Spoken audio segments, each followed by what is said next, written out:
Good evening. In today's summary, VTS manager Hans Albert is asking the public to respect the time slot allocated for them to test their vehicles. He said if people respect their given time, there will be no congestion at the vehicle testing station.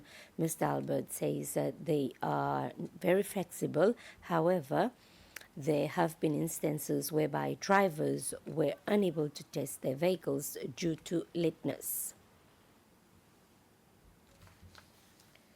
More students will be able to study in China under the Technical and Vocational and Educational Training program TVET, an announcement made after discussion to establish training cooperation and exchanges with the different professional centers. Four institutions from China talked about the different skills their respective institutions have to offer, and this was followed by presentations by the directors of the 5 professional centers in Seychelles. The discussion was held at the Maritime Academy in the presence of the Director General for Technical and Digital Education Division, Mr. Jean Alcindor. He said that 22 teachers have already been trained in technical and vocational training and education in China, and another cohort of teachers is currently in that country. The minister responsible for sports says the government alone cannot revitalize and strengthen individual and team sports. Both require assistance from all partners involved in what's the minister has termed as sports ecosystem. Minister Marie-Céline Diallo expressed that the government, through the National Sports Council, is doing its utmost to bring about the necessary collaboration between the parties involved in sport development.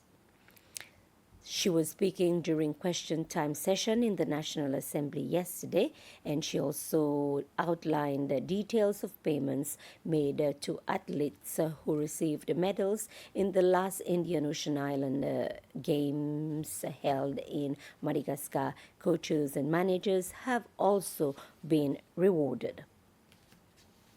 The public will have the chance to board 2 Japanese military vessels as from the 17th of June for cultural exchanges. There will also be hands-on training for military personnel to acquire basic knowledge and skills. There are 570 crew members on board both vessels.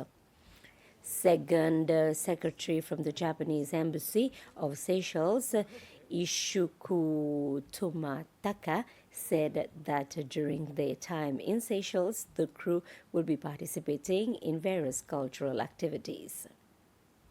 A squadron will be entering the port in the morning of 17th. So we will have some welcome event joined by Japanese residents.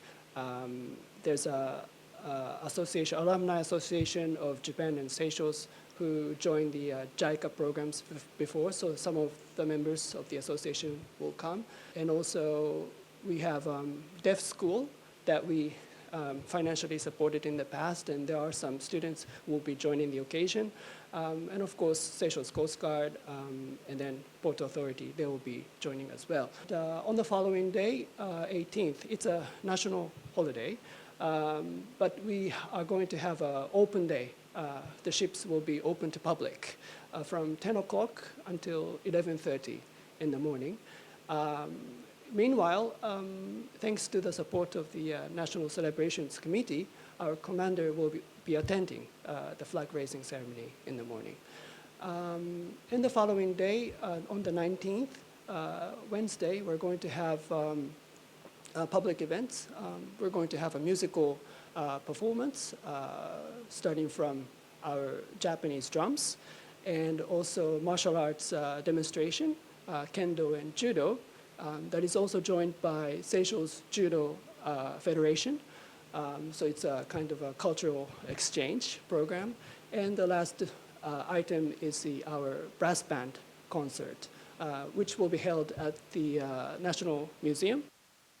President Wavel Ramkalawan has sent a message of condolence to the President of the Republic of Malawi, Mr. Lazarus Chakwera, following the untimely passing of the late Vice President of the Republic of Malawi, Dr. Solus Klaus Chilima, in a tragic plane crash.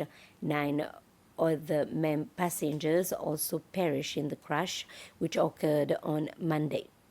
President Ramkalawan said that the late Mr. Chilima was a distinguished figure in Malawi who contributed significantly to the development and progress of his country during his long career in service to the public.